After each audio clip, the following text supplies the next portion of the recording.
First of all, I'd like to thank all of you for joining us this evening, and of course our speakers, Bruce Greenwald and Bill Browder. I'm not going to take too much time away from our speakers by way of introduction, but I do want to explain why we had the idea of pairing Bill and Bruce in this conversation. As most of you know, Bruce is a great authority on value investing. And I've had the good fortune to read a lot about Bill Browder, had multiple opportunities to listen to him speak, and I've also had the good fortune to talk to him about his business of investing in emerging markets. And I think of it as a form of value investing. That is to say, his business model is built around trying to figure out how much of companies have been stripped away, publicizing this fact, and then lobbying both nationally and at the company level to have governance reforms to, at a minimum, reduce the rate of stealing. And he's been enormously successful in this in a number of ways. I think a lot of people think of him as having contributed to capital market reform. He's made a lot of money for his investors, and his story has been told, among other places, on the front page of the New York Times and other such publications. From our perspective, sitting here listening to Bill this evening, it's probably equally important that this is just an amazing story with a lot of crazy twists and turns, and equally important, Bill is a very gifted storyteller. So at this point, I'm going to turn it over to Bill Browder to tell his story. And then Bruce and Bill are going to talk about not just investing in Russia, but some broader issues around investing, the future of investing in emerging markets. Thanks a lot.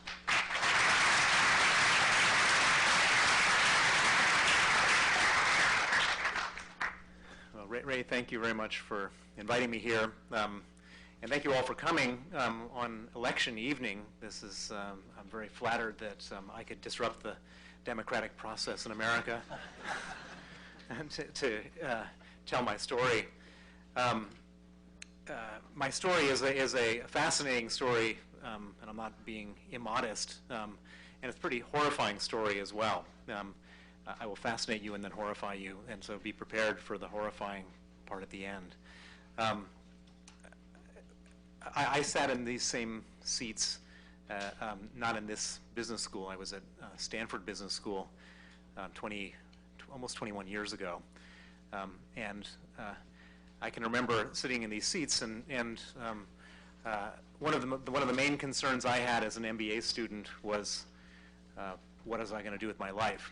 And there was a lot of my colleagues, the other MBA students, that sort of knew what they wanted to do with their lives. There were people who came into business school having come from a family of real estate developers and knew that they were going to become real estate developers, and there were other people in business school who had worked on Wall Street before, and everyone they knew worked on Wall Street, and they were going to go work on Wall Street. But I didn't have any of that. I had a really strange family background. And mine was different than everybody else at business school by far. I'm sure everyone thinks their family background is different, but mine really was. I came from a family of communists. My grandfather was the head of the American Communist Party for 15 years in the 1930s and 1940s. In fact, the way I got to business school was that during my teenage years, when I was going through my teenage rebellion, I thought the best way to piss off my parents was to become a businessman and put on a suit. So I was sitting in business school searching my soul, having sort of not really felt like I had any true calling in life. And it was 1989, which was the year that the Berlin Wall came down. And so as I was searching my soul, and having come from a family of communists, I thought, what's the most logical thing I could do if the Berlin Wall is coming down? And that was to become a capitalist in Eastern Europe. And so I ended up getting a job at the Boston Consulting Group in London. And I went to work for them because they promised me if there was ever any work to do in Eastern Europe, I could be the first person doing the work in Eastern Europe. In fact, I could be head of their Eastern European practice since it didn't exist. And so I go to work at the Boston Consulting Group, and about 6 months into my employment there, sure enough, an assignment came to work in Eastern Europe. There was a bus factory on the Ukrainian border, 6 hours from Warsaw, which was failing, and the World Bank had offered to pay Boston Consulting Group to bring in all of their experts to figure out why this bus factory was failing, and then help the state unravel the failing bus factory. And so once BCG presented all of these great proposals about how all of their bus and manufacturing experts were going to come, they won the assignment, and after they won, they sent me. I was 25 years old, didn't know anything about buses or business or anything else for that matter. And it wasn't a particularly pleasant assignment because the bus factory's sales had declined by 80%, and there was only one option, which was to cut costs by 80%.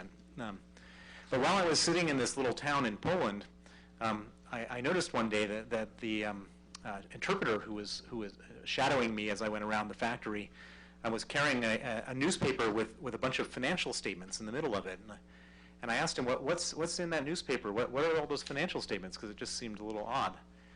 And he said, those are the very first privatizations that are coming out of the government, out of Poland. And I said, that's interesting. Can you explain to me what all those numbers are? And he said, yeah. And he said, well, this is sales, and these are earnings, and this is this, and these are the number of shares, and this is the offering share price. And so I said, well, so this is the offering share price, and these are the number of shares. And so I got a market capitalization. And I said, and these are the earnings? Are you sure about this? And he said, yeah, these are the earnings. I said, so this is profit? And he said, yeah, this is profit. And it turned out that the market capitalization of the companies that they were privatizing in the very first privatizations were equal to 1/2 of the previous year's earnings. Now, you don't have to be an MBA to know that that's a good deal. And I started to think to myself, I don't know that much about investing. In fact, I never invested in my life, and I didn't have any money. I had $4,000 of total savings, but I thought, that's got to be a good deal. And so I took the entire $4,000 of savings I had, and I took it and converted it into Polish zloty, and I submitted my zlotys for the shares in this privatization, a number of the privatizations, and I got my full allocation, and 12 months later, my investment was worth 10 times what I had invested. And I don't know how many of you have ever had a 10-bagger, particularly if it's your first investment. But that was the defining moment of my career. I said, I want to do this again.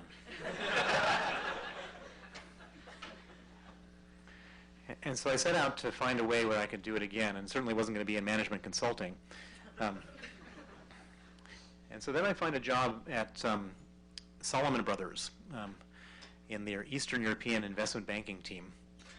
And this was now 1992. And Salomon Brothers, I'm sure many of you have read the book Liar's Poker, and if you haven't, you should. But Salomon Brothers was the sort of quintessential Wall Street shark firm. And I was just speaking a few minutes ago with a Salomon Brothers alumni from those days. But basically, when I got hired at Salomon Brothers, the training program was, here's your desk, here are your business cards. In the next year, you have to make 5 times what we're paying you, otherwise you're fired. Get to work. And there was no mentors, no here's how things are done. Get to work, make some money, and if you do, if you make more than 5 times what we pay you, then we'll pay you more next year. So I set about trying to figure out how to make 5 times what I was being paid. I wasn't being paid that much, but 5 times still was money that I didn't know how to make. And there was a group of people who were involved in privatizing the Hungarian airlines inside Salomon Brothers. They had the mandate for that privatization. And so I thought I would try to muscle in on their meeting to see if I could somehow get involved, because that seemed like a good place to start. And so I I find out when the meeting is taking place, where it's taking place, and I show up, and I walk in, as if there was some, that I had like some kind of like horn sticking out of my head. And everybody, the people in the meeting looked at me like I was completely unwelcome there. And they said, Bill, thanks for showing up, but we really don't need your help. Just please leave.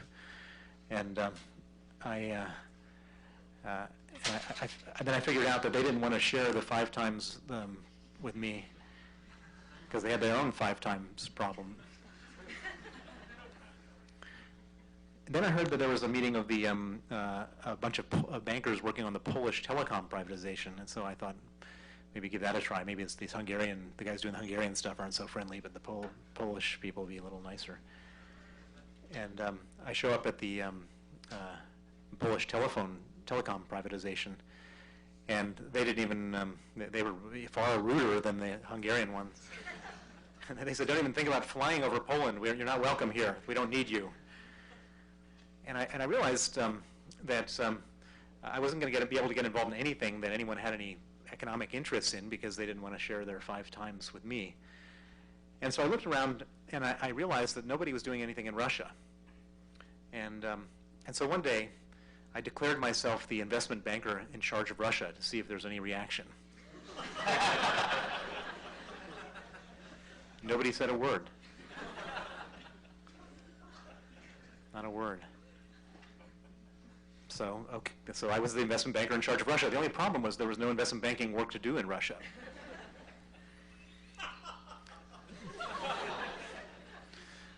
So at this point, I started looking around for investment banking work, and I was scrounging, really scrounging, and one day there was a lead.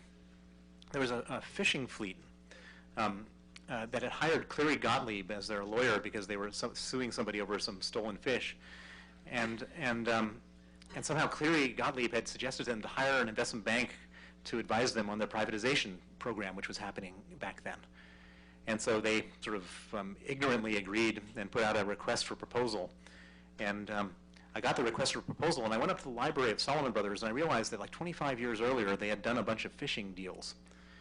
And so I wrote down all these important fishing deals that had been done 25 years earlier in our credentials package. And they called me a few days later and said, "You're hired." And I thought, wow, that's great. So I say, well, how much are you going to pay? They say, we're going to pay $50,000 for 2 months worth of advisory work. Now, for those of you who haven't ever been involved in Wall Street, remember there's a famous expression from this model, Linda Evangelista, who said that she wouldn't get out of bed for less than $10,000. Well, with an investment banker, the number is probably like 20 times that. But here but their $50,000 for 2 months worth of work was $50,000 greater than zero, which is what I had earned in total for the firm up until that point. And so I took the assignment, and it turned out to be the most profitable thing I ever did in my life. I take the assignment and I go to Murmansk, which is this horrific place, really bad. I mean, you can't imagine. And this is, I mean, I haven't been there recently, but I can't imagine it's gotten a lot better. And I sit down with the head of the fishing fleet, and I go through the dilemma. And the fishing, they have 100 ships, this fishing fleet, the Murmansk trawler fleet. And these are big ships. These are factory fishing vessels. And each ship cost $20 million to buy. And so they had $2 billion worth of ships. And it wasn't a great looking fleet. I went on some of the ships. They were a bit rusty and not so nice smelling.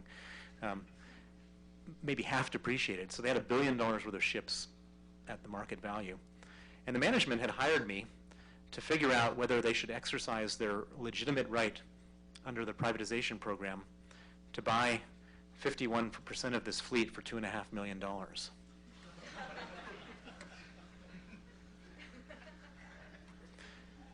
Well, it wasn't a very complicated question.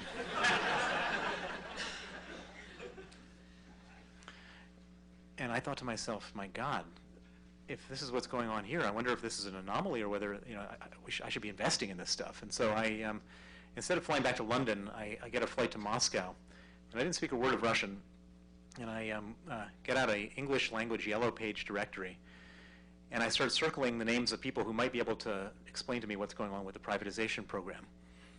And I go and have about 35 meetings during the week, and I discover that the fishing fleet was just the tip of the iceberg, that the entire country was basically being given away for free. To go from communism to capitalism, they decided that the best thing to do is just create a bunch of capitalists, and the best way to do that is just give everyone free property. And the best way to do that is through a number of different schemes, and one of them was called the voucher privatization program, where they gave a voucher, physical certificate, to every person over the age of 18. And the vouchers were freely tradable, exchangeable certificates. And those vouchers were exchangeable for 30% of all the share capital of all Russian companies. So if you do the math, the vouchers cost on average about $20 each, and you multiply that by 150 million people, which was the number of people in the country, that gets you to $3 billion worth of property. And that was exchangeable for 30% of the share capital of all Russian companies, which meant the market capitalization of Russia in 1992 and 1993 was $10 billion. Russia is the second largest oil producer in the world after Saudi Arabia. They have a third of the world's natural gas. They have timber, aluminum, and it was trading at something like 1/5 the valuation of Yahoo at the time. So I was obviously very intrigued and excited and enthused by this idea. And so I go back to Salomon Brothers to share my enthusiasm. And I say, what are we doing wasting our time with investment banking advisory work? We should be investing as principals in these privatizations. And when I started talking about investing as principals in Russia, people said, what, are you out of your mind? That's Russia. And I said, no, but look how cheap it is. And they just couldn't get beyond the word Russia. And I didn't have any great organizational political skills. I didn't realize that you have to be subtle in your ways of lobbying organizations. So I figured if one person said no, I would just go on to the next person and see if they said yes. And so I worked my way through the entire organization, completely discrediting myself. And by the time I was done, everybody said, "Who is this? That's the weird Russian guy who."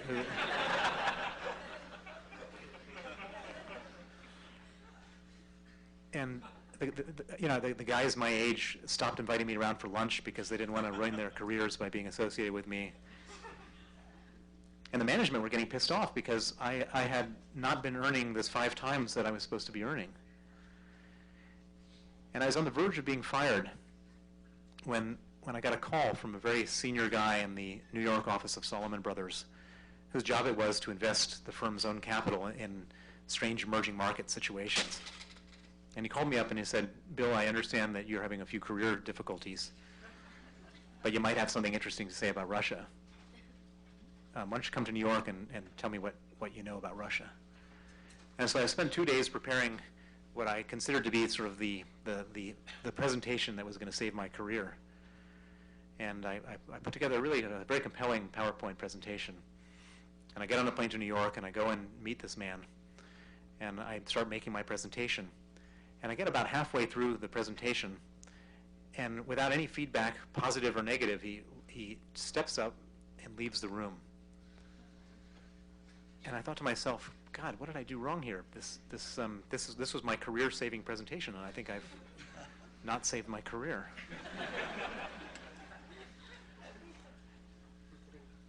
And I'm sitting there thinking about what I'm going to do to salvage this meeting. And I'm thinking over and over in my mind, and and he's gone for about half an hour. And when he comes back, before I have a chance to sort of launch into my sort of turnaround story, he says to me, "Bill, that's the most amazing thing I've ever seen in my investment career." He said, "I want you to stop wasting your time doing anything else that you're already doing. And I just went to see the risk committee of Salomon Brothers, and I got you $25 million to invest in this stuff.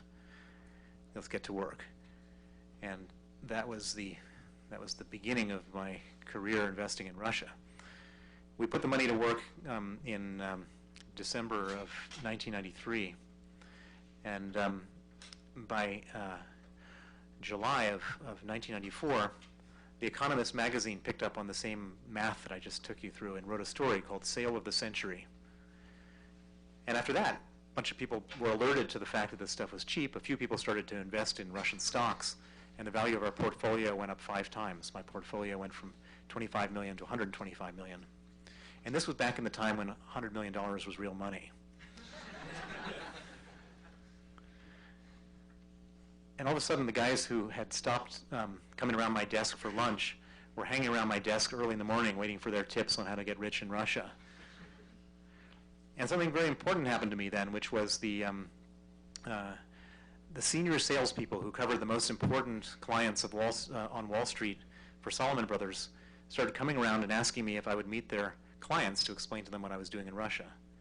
The guys, the Soros coverage team and the Sir John Templeton coverage team and the Edmund Safra coverage team, their clients didn't want to see them, and so they were always looking for ways of getting in front of them, and they had this interesting guy from Russia who had made 5 times his money. And so I went around on this world tour of famous investors on Wall Street, and they were all much smarter than Salomon Brothers was. The moment that I showed them the stuff, they said, that's amazing, we want to invest. And they said, can we give you some money to manage?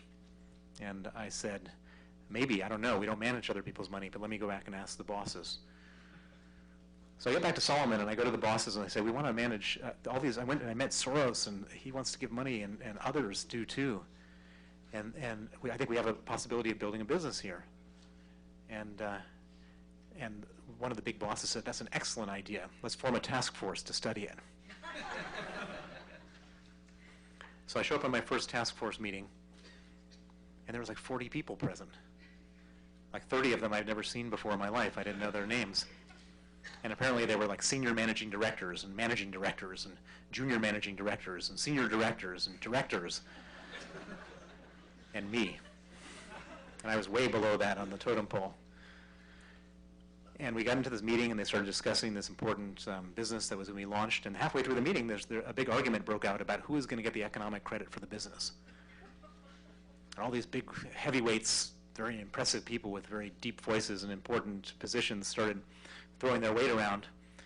And I thought to myself, I don't know who's going to get the economic credit in this business, but I know for sure one person who's not. And that was me. So I sucked up my gut and I quit. And I set up Hermitage Capital Management. And I went back to all these famous investors, and the one who impressed me the most was Edmund Safra. He was the owner of Republic National Bank of New York. He's since passed away.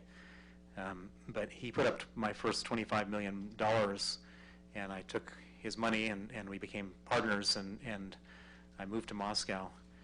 And when I was living in Moscow, so I moved to Moscow, it was April of 1996, and I was the only Wall Street educated principal sitting on the ground in Moscow. There was a lot of Wall Street educated brokers sitting there, and there was a lot of Wall Street educated principals sitting on the ground in Wall Street.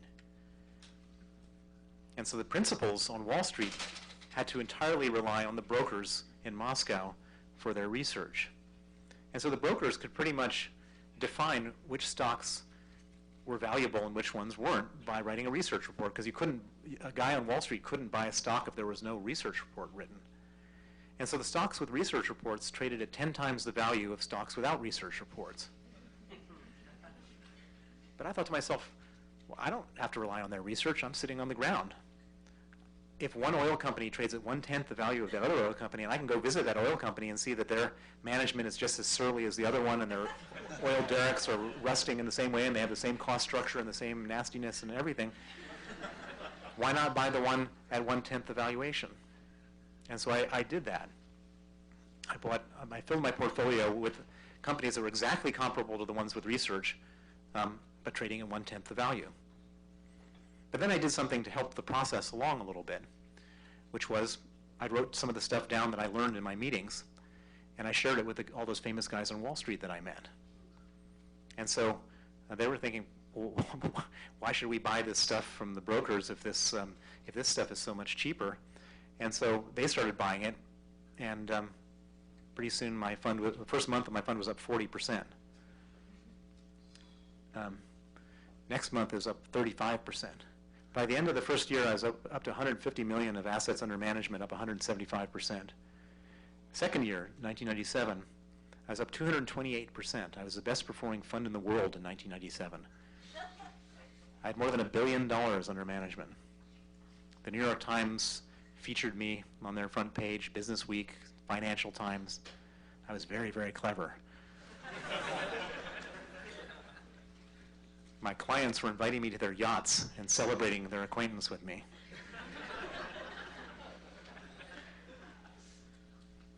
Now, any of these things in the singular would have been okay. An invitation to a yacht would have been okay. Good performance in a fund would have been okay. Maybe $1 billion too much, but you put all this stuff together, and if you have any experience on Wall Street, which I didn't, but if you put any of this stuff together and you had any experience on Wall Street, you'd understand that all these things together were the biggest sell signal you could ever have in anything. A guy who was up 800% in 2 years with $1 billion, who's 33 years old, that's a sell signal. I didn't see that, and I didn't sell. And unfortunately, I didn't because the Russian economy, well, I should say the Asian markets started to have trouble. Asian debt had trouble. The Asian currencies started to devalue, and that spread to Russia.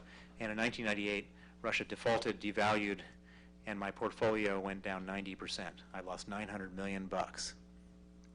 $900 million. I can't tell you how horrifying that was. And it wasn't just the financial loss. For me, it was actually much more than the financial loss. For me, it was the absolute public humiliation of being the guy, the Russia guy, and having attracted all these people to come invest with me and having them lose all this money. It was just horrifying. And so I decided that I was going to climb out of this. I was going to get these people out of this hole no matter what. I was determined, no matter what, I was going to climb out of this hole and take these people with me and repair the situation. But I had a problem, which was that the guys who owned the companies that I was investing in, they had a different idea. The oligarchs of Russia, the only reason they had behaved themselves up until this moment was the idea that Wall Street would give them some money for free somehow. The bankers from Goldman and Morgan were running around telling them all the lucrative things they could do on Wall Street as long as they behaved themselves. But after 1998, all those guys were fired from Morgan Stanley and Goldman Sachs, and there was nobody investing anything in Russia, and there was absolutely, Wall Street was closed for business, and so there was no longer an incentive to behave. And there was no disincentive to misbehave. And so as a result, they said, well, it's economically rational to steal money from everybody. And they embarked on the biggest orgy of stealing that's ever happened in the history of the world. Asset stripping, transfer pricing, dilutions, embezzlement, you name it, they did it. And there I was sitting on my last 10 cents on the dollar with a huge chip on my shoulder trying to climb out of this hole when they were trying to smack me down into the hole further. And so I decided to do something which will forever change my life very negatively, which is I decided to have to go to war with these guys who are stealing from me to try to stop them from doing it. My most famous war, and the one that's been written about in business school case studies and the one which defined my career, was the war with Gazprom. Gazprom, as most of you know, is the largest, I think it's the largest company in the world, certainly largest in terms of assets. And at the time, in 1999, Gazprom was trading at a 99.7% discount to Exxon per barrel of hydrocarbon reserves. Why was it so cheap? Because everybody thought that there was a lot of stealing going on there, and the market basically concluded that everything was stolen from the company. And so we said to ourselves, we don't think everything is being stolen from the company, but how do you know? And so we got together, I got my research team together, and I said, let's do a stealing analysis of Gazprom. How do you do a stealing analysis of a company? I don't know. They didn't teach that to me at Stanford Business School. I don't know if they teach that at Columbia. Maybe Ray, do you teach that now? I do.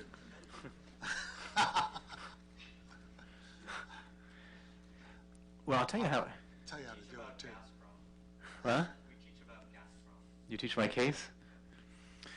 Well, the way you do a stealing analysis, well, I should say that management consulting was kind of a silly profession for me, but I did learn one thing when I was working at the Boston Consulting Group, which was that if you have a question that you can't answer by looking up in a book, then you can set up interviews with people who know the answer to the question, and then you write it down, and then you put it into a report, and that's how consultants make their money.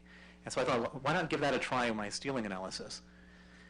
And so we made appointments with people to have breakfast, lunch, dinner, tea, coffee, dessert, anything, any type of food we could invite them to see whether they would tell us how much stealing was going on at Gazprom, the competitors, customers, suppliers, et cetera.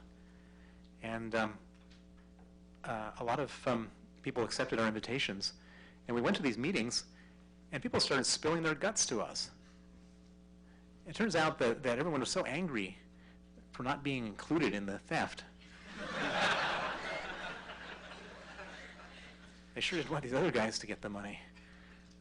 And we started filling up notebooks full of this stuff. And then we said to ourselves, how much of this is true?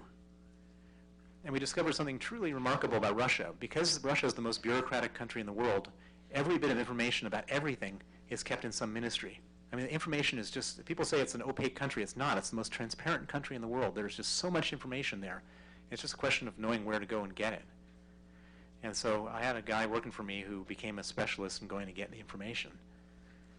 And we went through cobwebs and dusty ministries where no one ever had visited them and got databases that no one ever had asked for before, and took those databases and combined those with the notes that we took on this in these meetings, and we concluded that 9 members of management of Gazprom between 1996 and 1999 had stolen an oil company the size of Exxon out of Gazprom. This has to be the largest fraud in the history of the world. Exxon is as big as Kuwait in terms of oil reserves. 9 guys had stolen it over 3 years from Gazprom. But we came up with a second most important conclusion, and I guess this is another career-defining conclusion, that an oil company the size of Exxon only represented 9.65% of Gazprom's total reserves. More than 90% was still there when the market was pricing it as if 99.7 wasn't. Now again, you don't have to be a Columbia MBA to figure out that's a good deal. And so I made Gazprom my single largest investment in my career. It became 30% of my investment fund. We had to go back to the investors to get special dispensation to make it such a concentrated position. But then we took the dossier that we created and we broke it into 7 chapters. And we gave the first chapter to the Financial Times, the second chapter to the New York Times, third chapter to the Wall Street Journal, et cetera. And they were a little scared, and we said, if you don't write about it within a week, we're going to give this chapter to your competitor. And so each of them wrote the story. And this lit up the Moscow sky. For the same reason that all these people were spilling their guts out to us, it became, no one had any idea how much money had been really stolen, and people were pissed off, not for moral reasons, but because how could those guys get so rich and nobody else did? As a result, nearly 500 articles were written over the next 12 months about what we had disclosed. The Parliament began debates, the Board of Directors began debates, minority shareholders began debates. Everybody was debating with everybody. And roughly a year after we started this exercise, Putin stepped in and he fired the CEO of Gazprom, who had been doing all the stealing, and replaced it with one of his colleagues and friends whose job it was to stop assets leaving the balance sheet and to recover what had left the balance sheet. The share price doubled, and then doubled again, and then doubled again. Gazprom went up 100 times from that day. Now, this is not 100%, 100 times. This was 30% of my fund. So as you can imagine, I became very enthused with this way of investing. And so we did it at the electricity company. We did it at the National Savings Bank. We did it at 3 different oil companies. And every time it was working. And why was it working? Because Putin had the same enemies that we did. The oligarchs were stealing power from him and stealing money from us. And so every time we would publicize one of these scandals, I would get a call from the chief of staff to the president or from the deputy finance minister or from the energy minister asking for a briefing. And I would go to the Kremlin or the White House with my PowerPoint presentation and my analyst team, and we would take them through it, and they would generally do something to fix the problem. And so I was extremely happy, and my $100 million at the bottom of the market grew into $4.5 billion by 2005. It was a remarkable thing. I had become the largest foreign portfolio investor in the country. And I thought quite a big friend to Russia. I thought I was doing them a big service. They should have been giving me an award for cleaning up Russia. But they didn't. And November 13th, 2005, as I was flying back to Moscow after living there for 10 years, they stopped me at Sheremetyevo 2 airport. They took me from the VIP lounge to the detention center of the airport. They locked me up. They kept me there for 24 hours, and then they put me on a flight back to London and declared me a threat to national security, never to come back to Russia again. I was very upset. As you can imagine, I was the largest investor in the country. This was my business. This was my whole career. This was my whole life. But I had no idea how that was nothing compared to what was going to happen next. Well, after that, my clients all said, we want our money back. This was a great ride. Thank you very much. 40 times our money is very good. And we liquidated everything we had in Russia and took every security we had, we liquidated it. Even the people who didn't want their money back, we bought ADRs in London. I then moved my whole team out because I thought, when this stuff starts getting bad, it gets a lot worse. And a good thing I did that because on June 4th, 2007, the next phase of their attack began. 25 officers from the Moscow Interior Ministry raided my office in Moscow, and 25 more officers raided the offices of my law firm, Firestone Duncan, an American law firm. And they specifically raided the offices to get hold of the certificates, stamps, seals, and articles of association of our investment holding companies. And we didn't understand why they wanted those until 3 months later we learned that we no longer owned our investment holding companies, that the documents had been used by the police to transfer our companies into the name of a man named Viktor Markelov, who had been convicted of murder in 2001 and released from jail early. We then said, this is very disturbing, and we went out and hired 7 lawyers from 4 different law firms to help us unwind this ugly thing we had just discovered, including a young lawyer named Sergei Magnitsky. He was a 36-year-old lawyer who worked for this American firm, Firestone Duncan. And Sergei came back to us after several weeks of investigation. He said, this is far worse than just what you've discovered so far.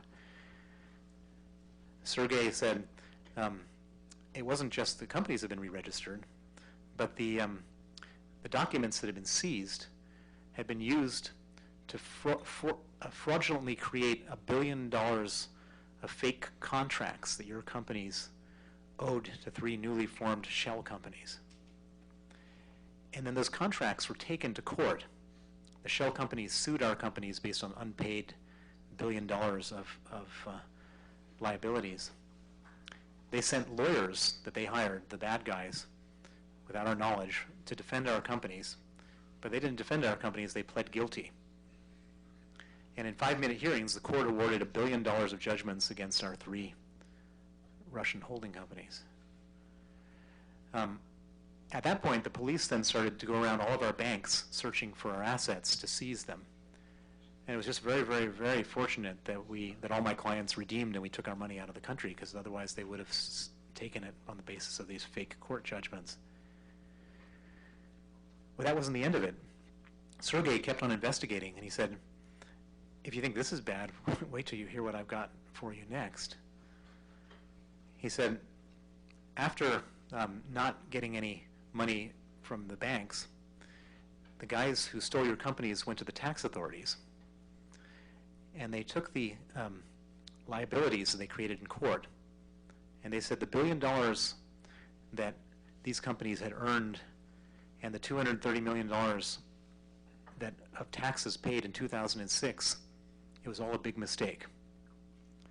They said these companies shouldn't have paid any tax because, look, here's $1 billion of liabilities that they waved around the fake court judgments. And so they applied for a $230 million tax refund on the 23rd of December 2007. This is the largest tax refund in Russian history, and it was granted in one day on the 24th of December, Christmas Eve. One day, the largest tax refund in Russian history.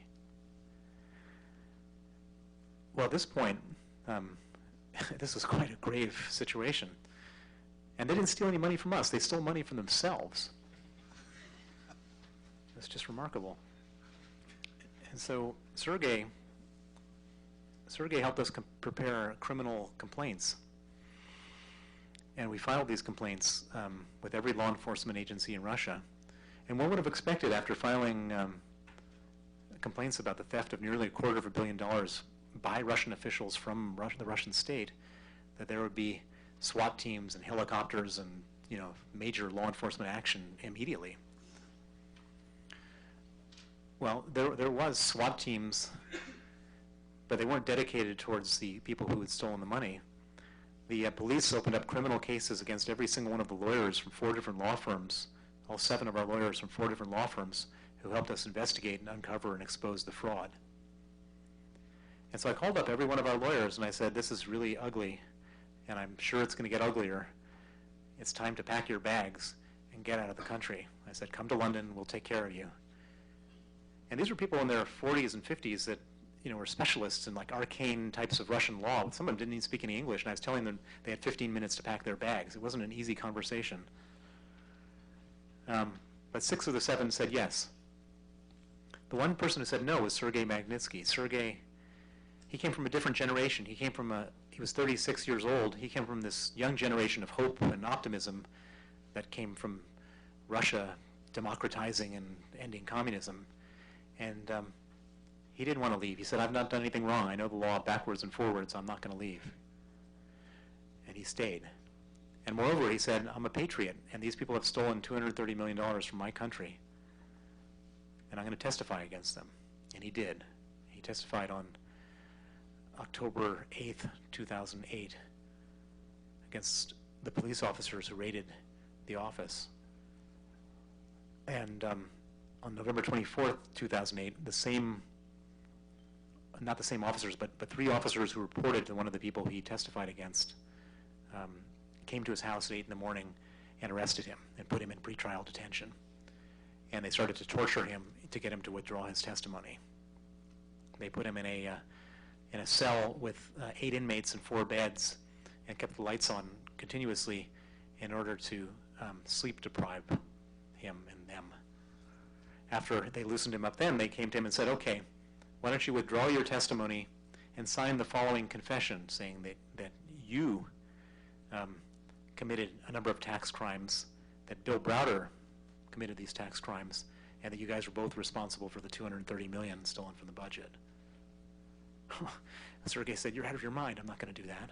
And he said, no. So they then put him under more pressure. They put him in a cell with no window panes in the Moscow winter in December, and so there was no heating in the cell, and they all were just with nothing to keep them warm. And all the inmates got upper respiratory infections. They then moved him to a cell with no toilet, just a hole in the floor. And every time they moved him from cell to cell, and they must have moved him something like 25 times, they would lose his belongings. And the most precious belonging he had was a device to boil water, because you can't drink the water out of the faucets in Moscow prisons. So he was exposed to no sleep, cold, hot, cold, all this unsanitary stuff, and unable to drink drinkable water. And after 6 months of this, he lost 40 pounds. And he was diagnosed as having pancreatitis and gallstones, and he was prescribed with an operation on August 2nd, 2009. 1 week before his operation, they came to him and said, okay, you ready to sign this false confession? He still said no, even with all these terrible health problems. And a week before his operation was due to take place, they abruptly moved him to another prison called Butyrka, which is one of the toughest prisons in Russia. A really nasty place. And the nastiest part of it was that there was no medical facilities there at all. And at that point, he was desperate for medical attention. He needed an operation. Pancreatitis and gallstones is an imminently treatable disease. And all it takes is like one click on WebMD to know that if you don't treat it, it's fatal. And they refused him treatment. And things started getting worse and worse, and he went into excruciating, unbearable pain. And they refused to give him anything for his pain, refused him any medical attention. He applied for medical attention on 20 different occasions, officially through his lawyer, to all the different parties who had the capacity to give him medical attention. Not a single one of them accepted his requests, and often they would write written rejections of his request for medical attention. Things got worse and worse and worse. And on the night of November 16th, he went into critical condition. It was only then that they decided to move him to a prison with a hospital. They moved him to a prison called Matryoshka Tishina prison. But instead of treating him at Matryoshka Tishina, they put him in a straitjacket, put him in an isolation cell, and waited outside the door for 1 hour and 18 minutes until he died. He was 37 years old, and he was my lawyer. So after he died, we released, and the reason we know all this stuff is because he wrote it all down. Everyone has their own way of dealing with adversity in life, and his way was to write it all down in the form of complaints about how they were misusing their powers.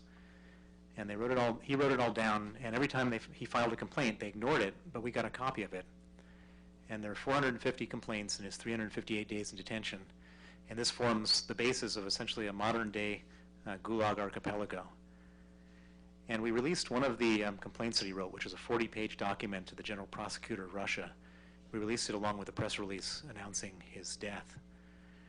And the main opposition newspaper, Novaya Gazeta, saw this, and they couldn't believe what they were reading. This was like, they thought, most people thought this was the 1930s when they read it. And so they took this document and they published it in its entirety, and they called it Sergei's Prison Diaries. And when the Russian population saw this, they couldn't believe it.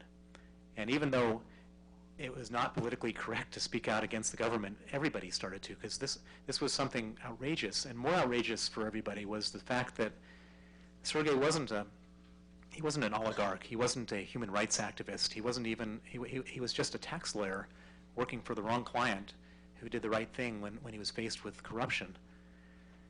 And this violated the social contract. The social contract in Russia was to, if you kept your head out of those controversial things like politics or whatever, that you could enjoy the fruits of the authoritarian regime.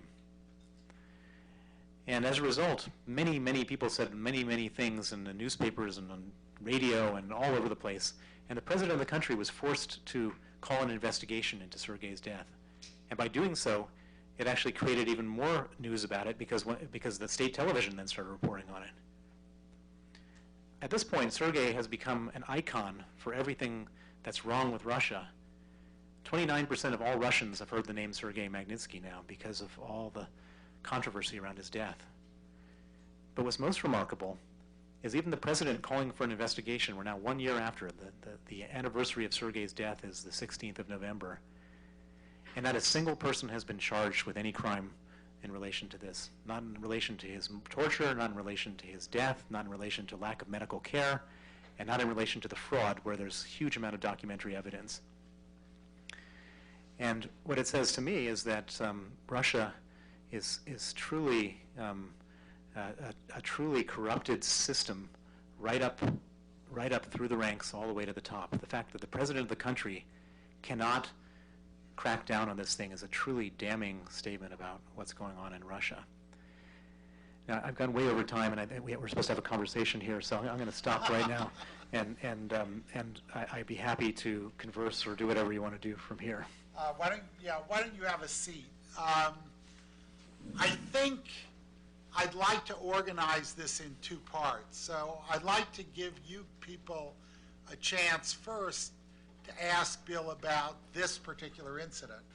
Then I'd like to move on to something more cheerful, which is investing in emerging markets more generally, and what lessons Bill might have learned from this, and how he might have adapted. So if there are questions about the narrative you just heard, we'll take those first, and then hopefully we'll... Yes, go ahead. Right. I was just wondering if you ever received any warnings from the diplomatic community,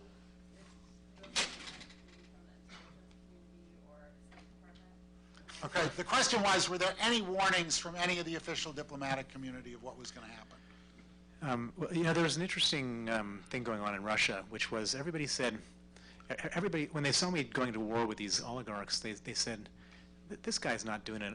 It's impossible. It's unfeasible that some guy from Chicago is doing this on his own volition. In Russia, everything is a conspiracy. And so they said, if he's not doing it on his own volition, who's standing behind him? They said, well, he does this, Putin steps in and fires that guy. This is just a clever strategy of Putin to go after his enemies by using this weird guy from Chicago. And so for 4 years, nobody touched me because they thought that the Hermitage Fund was the Putin fund. And I never got a single threat or nothing. Absolutely nothing. Nobody touched me, nobody threatened me. Everybody thought that I was completely untouchable. And it was only after they arrested the richest guy in Russia, Michael Khodorkovsky, then all the oligarchs realized that they had better go and come to terms with Putin, that the war between Putin and the oligarchs ended.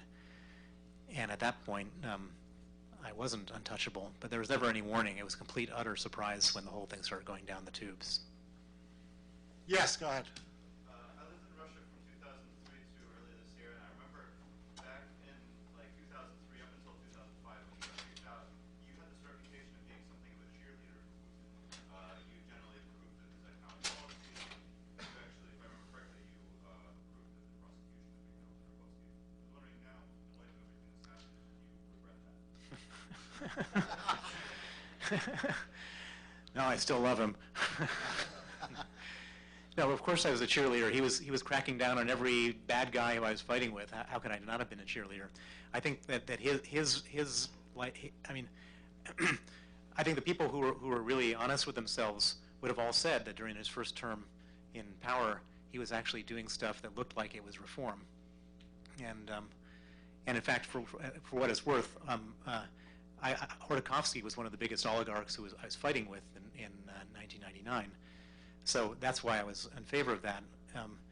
And I'm now, having seen the true colors of this regime, I'm very much in favor of Khodorkovsky coming out of jail, and I very much regret ever saying a nice word about this man who clearly doesn't have my best interests at heart. So we can all make mistakes in judgment, and we can all support people that we then, who turn on us, and I certainly don't have many kind things to say about the way in which he's treated me.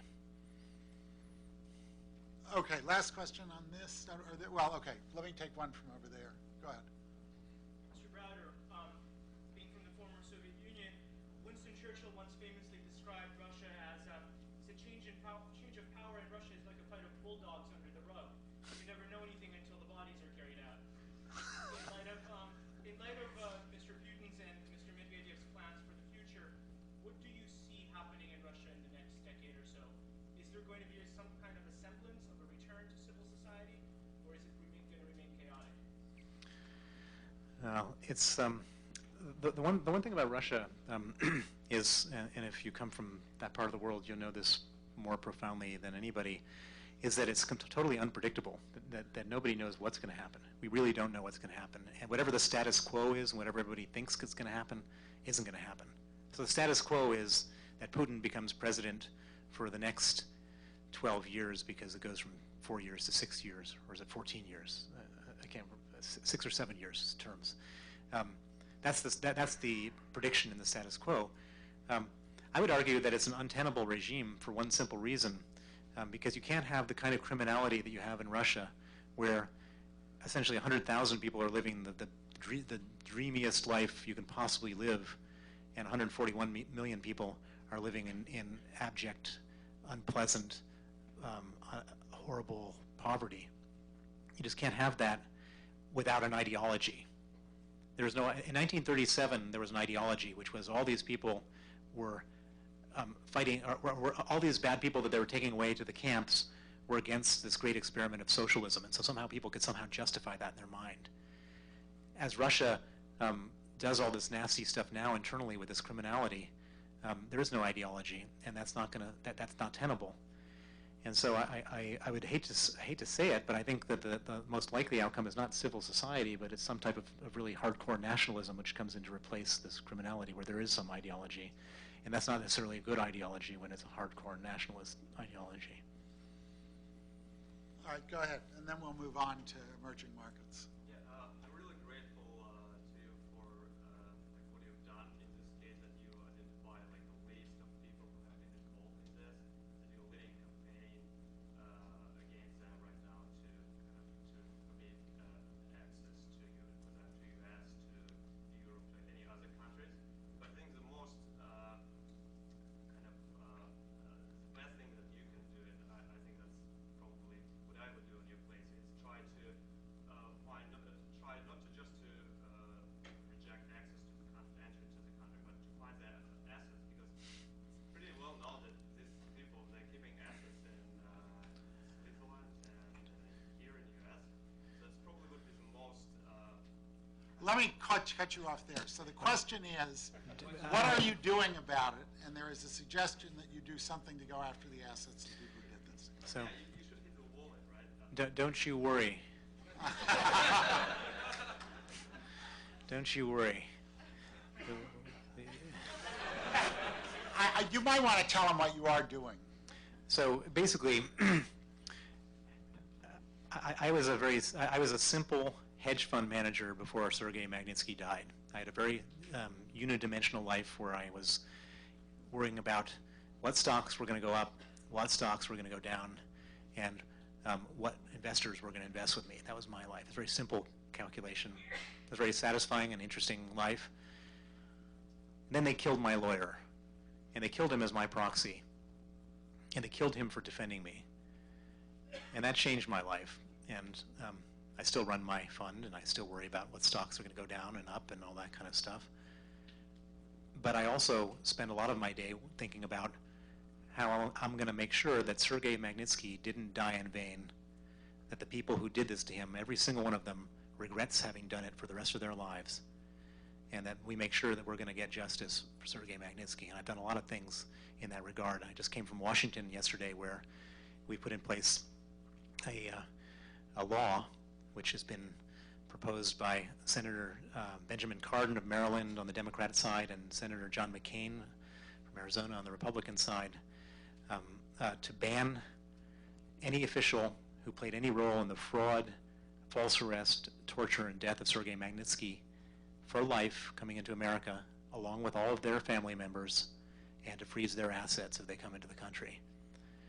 I was just testifying by video link in front of the Canadian Parliament today, asking for the same law to be put in place there. I'm doing the same thing at the European Parliament, at the German Parliament, at the British Parliament. And that's just the tip of the iceberg of what we're going to do to these guys. And it's my lifetime project to make sure that every single one of them regrets forever having done what they did. And that's the beauty of being a hedge fund manager who's been successful, is I've got the facilities and resources to do that. And that's what we're doing. Well, you're also suing them, right? We have Go ahead. we have three parts to our campaign. The first is political, the second is legal, and the third is media. If you have the opportunity, we have a website called www.russian-untouchables.com, and you go there and you can see some of the movies we've made about these guys. You can learn all about the property that they've acquired after they killed Sergei Magnitsky. We got lists, we got names, we got pictures, we got assets, got all sorts of interesting stuff. What's that? Russian-untouchables.com. Anyways. All right, so moving on. How has this experience changed your approach to investing in emerging markets?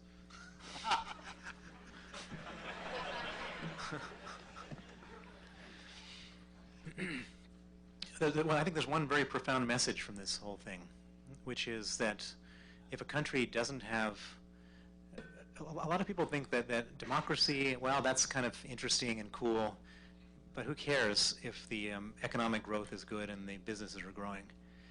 But if you don't have democracy and you don't have a free press, then stuff like this can happen, and there's no self-regulating mechanism.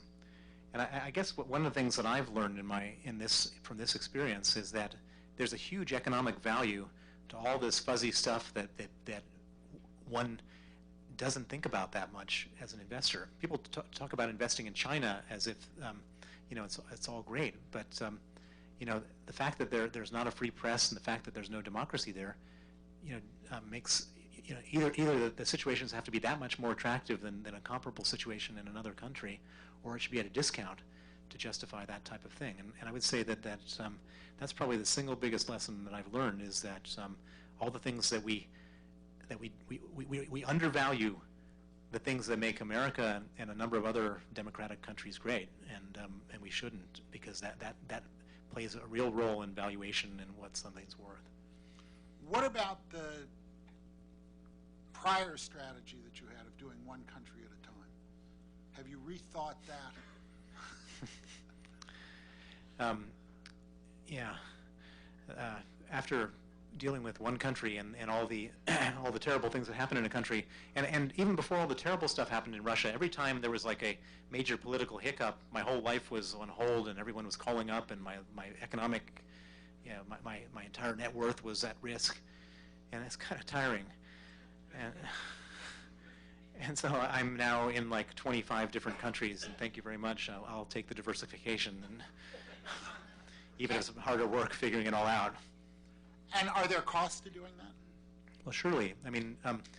So the benefit of investing in one country is you can know everything about that country. You can become an expert. And I was truly the leading expert on Russia, and I knew more than a lot of the Russians in their own country about their country. But the cost is that no matter what happens in the country, you kind of have to love that country because that's your country. And so the cost of investing in one country is that you're committed to one country. The cost of not being invested in one country and being invested in 25 is that there's a million different things going on in different permutations of each country. And the only way that I can get around that, and this comes back to my original sort of investment strategy, is I'm a deep value investor. And I figure there's sort of an 80-20 rule to this whole thing, that you can put 20, if something's cheap enough, you can put in 20% of the effort to get 80% of the value if it's cheap enough. And so we just try to go through things where the downside is limited by how cheap something is on an asset basis, on an earnings basis.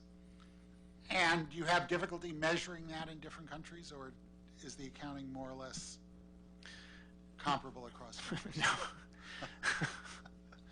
The accounting is not comparable across any countries. Although the one thing that being in Russia for 10 years has taught me is I've got these big antennas at the end of my head for fraud. I can sniff out a fraud anywhere I go. I really can. I know exactly I know every different technique that fraudsters use. So start with that. Well, we know about conflicts of interest. So if you're investing in a company, you want to look at who owns the company, and you want to see what else they do. You want to see how much they own and how much they own of other things they do. And if you're investing in like an agricultural company, and the owner also owns a fertilizer company, that's not a good thing. If you're investing in a company where they switch auditors, that's not a good thing. If you're investing in a company where the majority shareholder is a politician, that's not a good thing. I mean, there's a million different ways of doing it. I mean, there's a whole life worth of work in understanding fraud. No, but I mean, I assume that fraud is a big part of investing in emerging markets. Well, it is. You can't avoid it. And so I always had this saying that you want to look for companies that are cheap on a profit after stealing basis. And how do you calculate that? Generally, I'll tell you one thing which is interesting is that it's only in America where they over-report earnings because of stock options. They don't have stock options in most other places. And so what they do in most other places is they just steal the money. And so, and whatever you see, the accounting is generally not trying to overstate anything. The accounting is generally what's there. And so if there's something there and you smell fraud, that can also be an opportunity if you can somehow stamp out the fraud. I mean, that was what we did in Russia. I haven't started like getting my,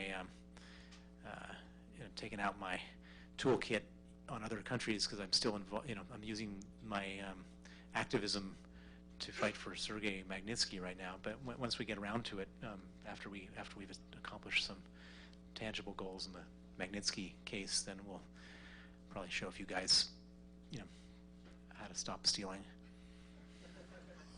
All right. Now, next, when you invest in these countries, do you take a macro view at all, other than the political view you just described? Yeah, of course. I think you have to take a macro view before you even invest in a country. If you, there's a lot of countries where the macro situation is just dire, particularly in Eastern Europe right now, and also there's a lot of countries in the Western world where the macro situation is dire, and so you kind of have to start with the macro, and then you work your way down to the micro. But what I don't do, and which makes me different than most other managers, is I don't say I love Brazil because the macro is good, therefore I'm going to get some Brazilian exposure. I might say I love Brazil, and I'll send a team of my guys down to Brazil for a couple weeks, and if they can find something that's especially interesting and cheap on an absolute basis and cheap on a relative basis, then we'll buy it. But we start out with a macro view, and then we work our way down to find things that are compelling on a micro basis. And if any of you have careers or considering careers in the investment world, I strongly advise against getting exposure to things. Getting exposure is a sure way to not make money. One needs to be an investor, and the way you invest in things is by looking for things that are mispriced. And generally the way to find things that are mispriced is to look at quantitative measures of their mispricing, which generally comes down to valuation.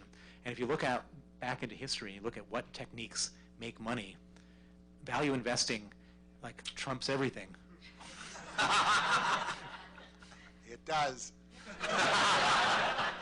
All right, so the last question I'm going to ask, and then we'll take a couple more from the audience because we got to be out of here at 7, is in terms of the current outlook, is there any place that you really see opportunities in emerging markets at the moment?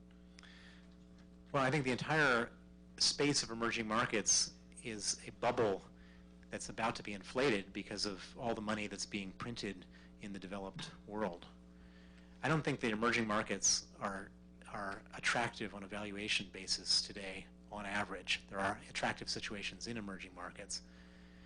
But I think that the completely absurd economic policy of printing money, all that printed money is not going to go towards saving the American economy. It's going to go towards inflating Thai real estate prices, and so I think that if you can feel comfortable being on the ride with the understanding that it's going to end in tears at some point, there's a lot of money to be made in the meantime between now and the tears. And it's just a question of when it's going to end in tears and how it ends.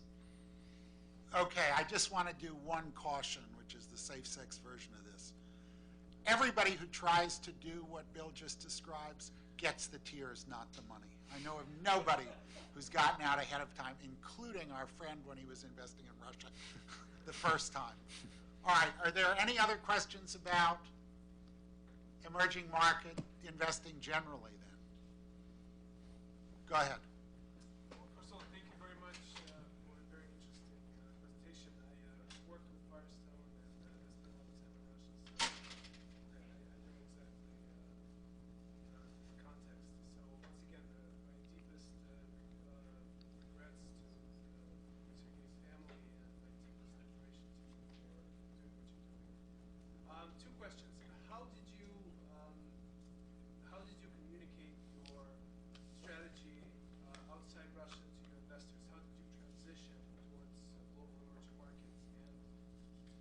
then to Professor Greenwald's question. What markets do you like, or are you simply focusing on pricing? Instead of asking what markets are cheap, go ahead.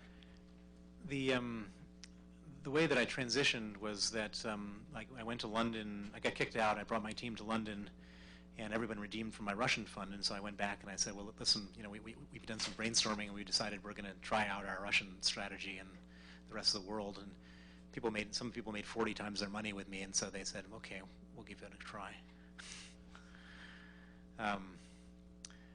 What markets do I like? I don't like any markets.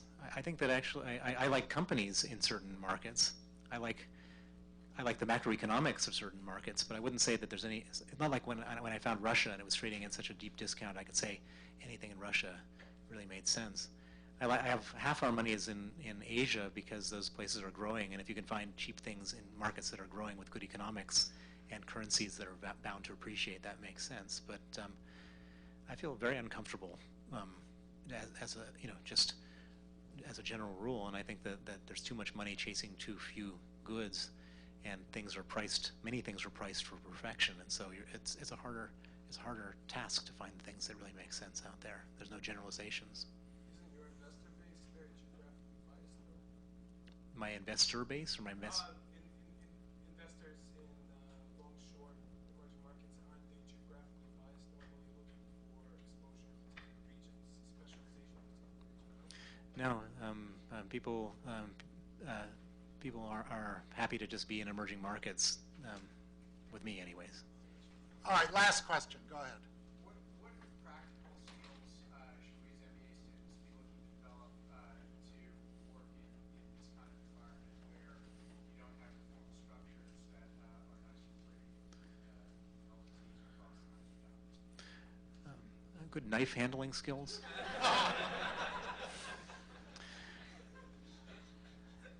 I think that the way you really need to operate in these places is to just be very skeptical.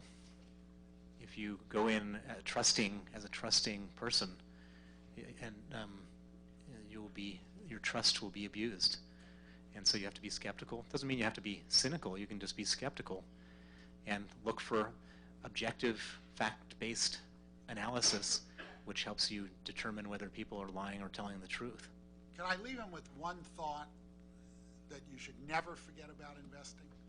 Every time you buy something thinking it's a good idea to buy because it's going to perform really well, somebody else is selling you that same thing thinking it's going to do badly. And one of you is always wrong. And who do you think is wrong if you're flying in and they're local? Keep that in mind with emerging markets, and keep it in mind with Russia. Bill, thank you very much.